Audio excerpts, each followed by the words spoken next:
Apocalipsis, hermetismo y la restauración de la naturaleza. Artículo de Jorge Ariza. Apocalipsis es una palabra de origen griego. Estrictamente hablando, expresa la idea de retirar el velo que cubre un objeto y, por lo tanto, significa desvelar, manifestar, revelar. El Apocalipsis, en definitiva, es una revelación de los misterios divinos, una revelación transmitida a un profeta. Bajo esta lógica, podríamos decir que toda profecía es una revelación y toda revelación es un apocalipsis. En el caso particular de Juan de Patmos, autor legendario del último libro de la Biblia, lo esencial del mensaje revelado que recibe el autor sagrado es que el mundo será restaurado, pero no políticamente o socialmente, sino que el mundo será restaurado en Dios. Ciertamente, las revelaciones que transmiten los profetas no hablan de lo que pasará mañana, sino que narran simbólicamente la disolución de este mundo y la venida del siguiente. Una venida que puede ser aquí y ahora. Más aún, solo puede ser aquí y ahora. Ese mundo regenerado no participa de este tiempo ni de este espacio. Por eso se habla de un cielo nuevo y de una tierra nueva. En los términos del judeocristianismo, hablaríamos del tiempo mesiánico. Es lo que conocemos en otras culturas como la Edad de Oro. En términos temporales, un futuro caótico tal y como lo describe la literatura distópica post-apocalíptica únicamente se puede considerar como el final de un mundo, su disolución, pero no como el destino de la humanidad. Es decir, la distopía solo puede ser pre-apocalíptica, pero nunca post-apocalíptica, porque después del cumplimiento de esa revelación, el tiempo y el espacio son otros. Esta esperanzada visión del Apocalipsis podría quedar empañada por la posibilidad de una condenación llena de sufrimiento y dolor para aquellos que han sido impíos.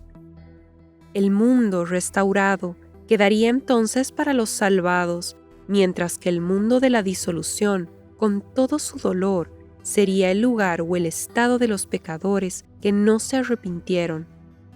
La distopía sería entonces para estos últimos. A esta visión clásica de la escatología proponemos una alternativa proveniente del antiguo cristianismo, así como de otras vías espirituales tradicionales, la apocatástasis. Eminentes padres de la Iglesia como Clemente de Alejandría, Gregorio de Niza y muy especialmente Orígenes de Alejandría teorizaron y desarrollaron una doctrina que se conoce como apocatástasis. Este concepto alude a un acontecimiento espiritual que acontecerá después del juicio final, la restauración de todo en Cristo Dios, incluyendo a los condenados y a los propios demonios. Esta estructura no negaría la existencia del infierno ni la condena temporal de los pecadores después del veredicto del juez supremo. Sin embargo, la apocatástasis pone el acento en la idea de que nada es eterno salvo Dios, de modo que el infierno y sus castigos, por ser precisamente cosas existentes, no son eternas. No obstante, en el año 543, esta teología fue considerada anatema. En la historia moderna del cristianismo, la apocatástasis únicamente se encuentra presente en sus expresiones heterodoxas, particularmente en las de tipo hermético, coincidiendo así con el esoterismo de algunas expresiones del Islam y del judaísmo. Así pues, nuestra aportación, que es en realidad un mero apunte, proviene mayormente de la visión tradicional de las religiones abrahámicas, dejando a un margen toda cuestión moral, social y política. Nos situamos en la óptica del esoterismo. Este no debe confundirse con un mero ocultismo o una vaga espiritualidad. Muy al contrario, el esoterismo se define en este marco como aquello esencial y universal que comparten todas las vías religiosas.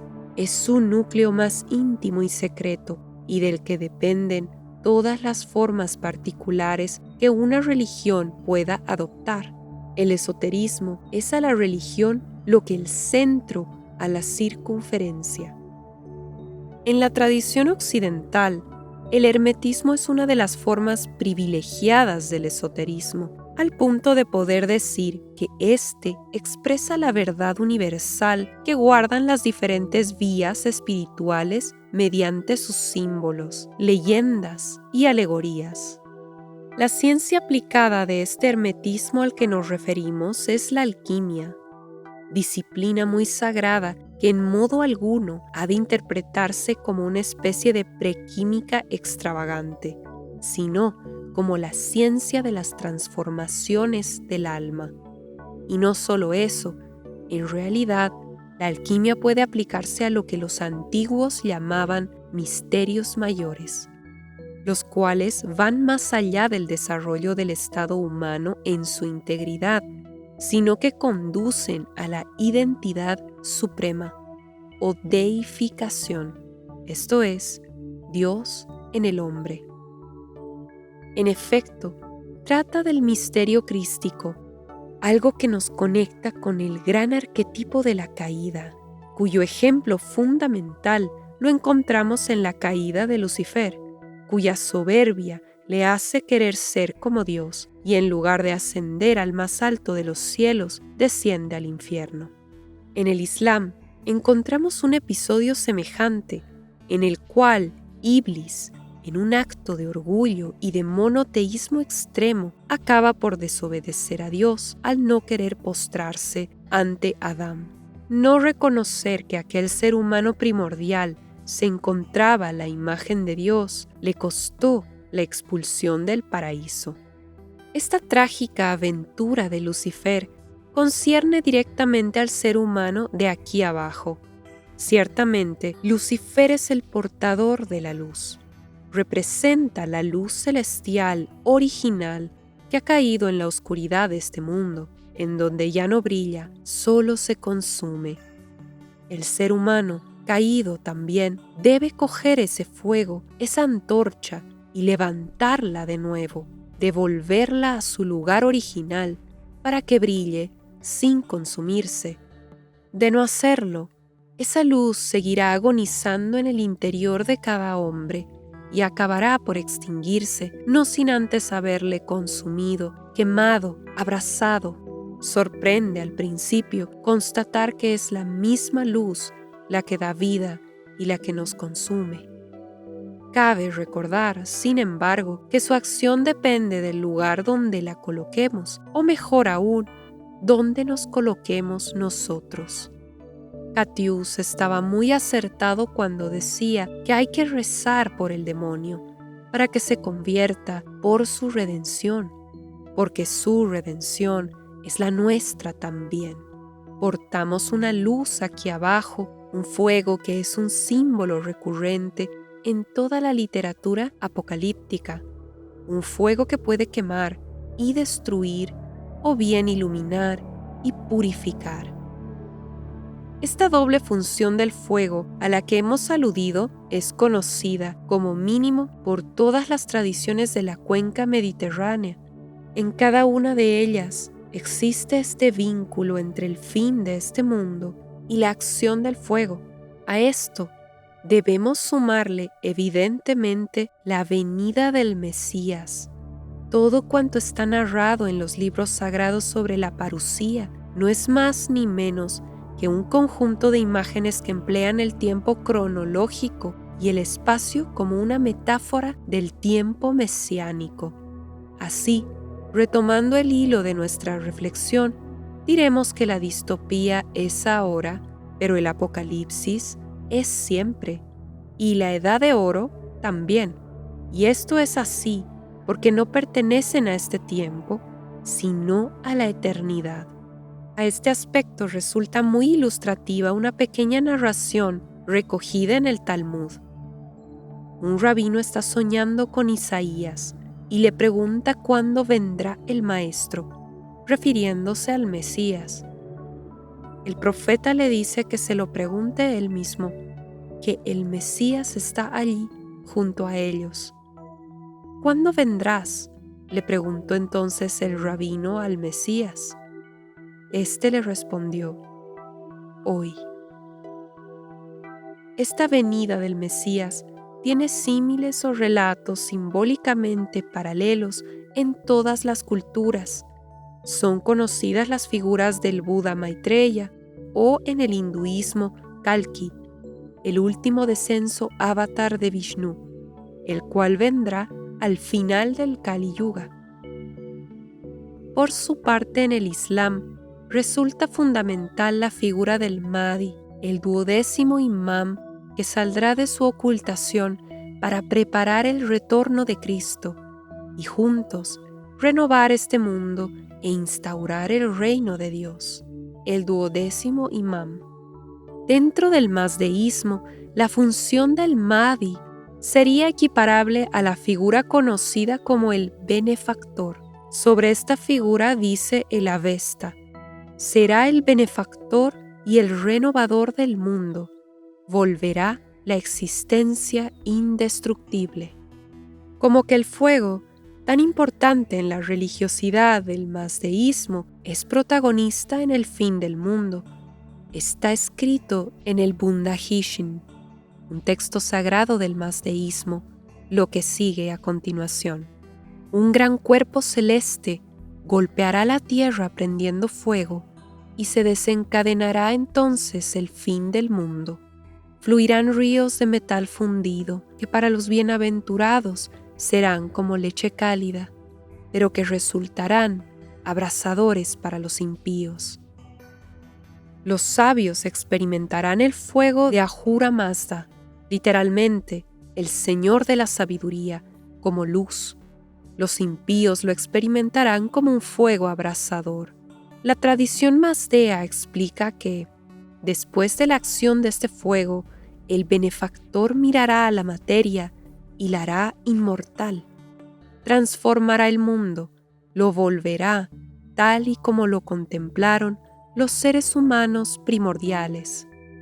En la medida en que la conciencia humana sea purificada por ese fuego escatológico, el mundo perderá su naturaleza actual, material, transformándose en lo que en realidad nunca ha dejado de ser, un paraíso velado que ahora se revela, es decir, se hace apocalíptico. El hermetismo alquímico muestra cómo todo este proceso puede ser vivido en la realidad humana individual. Hay un fuego secreto en el hombre, un fuego que es su brizna divina, un fuego que consume la mugre y que ilumina lo que de verdad somos. Primero se disuelve nuestra materia y la espiritualizamos. Luego se coagula, se corporifica, solve et coagula. Así nace el hombre nuevo, que es igual al hombre primordial.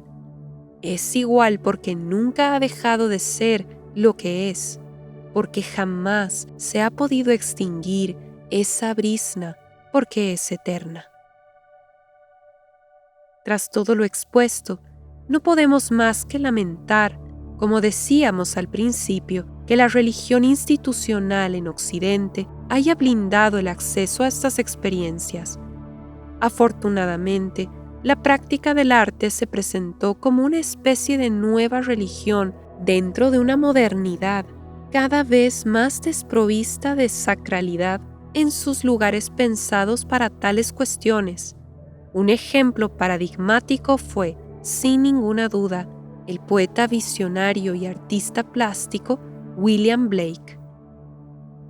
Algo más cercano a nuestros días destaca, en un sentido semejante, la figura de Lois Catius, el artista que mejor supo entender y practicar toda la tradición de la cábala alquímica, siguiendo la línea de Pico de la Mirandola. Paracelso, Robert Flood y otros maestros. Su libro, El mensaje reencontrado, da buena cuenta de ello, así como su obra pictórica. Miremos, por ejemplo, la pintura titulada El fruto de la tierra, haciendo nuestras las observaciones que ha realizado Raymond Arola. Lo que más llama la atención de la pintura es, en efecto, ese misterioso espacio central en el que se representa la forma del crucificado. El fruto de la tierra sería el cuerpo que no es un cuerpo, como si se tratara de una materia sublimada. La materialidad opaca no existe en este crucificado. Solamente aparece un lugar, su lugar. La pintura muestra que el futuro de la tierra es el paso hacia otra realidad o el mundo por venir. El crucificado está y no está. Se descubre su presencia en aquello que lo envuelve, pero él es un cuerpo sutil. En las formas de la pintura que acabamos de esbozar resuenan las palabras de Paracelso cuando escribió que el hombre debe ser carne y sangre para la eternidad. Por este motivo, la carne es doble, la adánica que no sirve para nada y el Espíritu Santo que hace la carne viva. Efectivamente, éste se encarna de arriba y dicha encarnación es la causa de su retorno al cielo a través de nosotros. En cuanto a las instituciones religiosas descuidaron esta verdad sobre las que fueron fundadas, toda la cultura occidental, que directa o indirectamente bebe de sus fuentes, perpetuó este olvido, imaginando muchas veces un futuro distópico, especialmente después de las 2 guerras mundiales. Así, dentro de la cultura popular e incluso en otros ámbitos más eruditos, el Apocalipsis aparece únicamente como fuego y destrucción, y a partir de ahí, el futuro se vislumbra como algo desolador y sin esperanza. ¡Qué visión tan extraña corremos en decir, puesto que ni el Apocalipsis es una mala noticia ni existe en realidad un futuro histórico después de su acaecimiento! El Mesías viene hoy.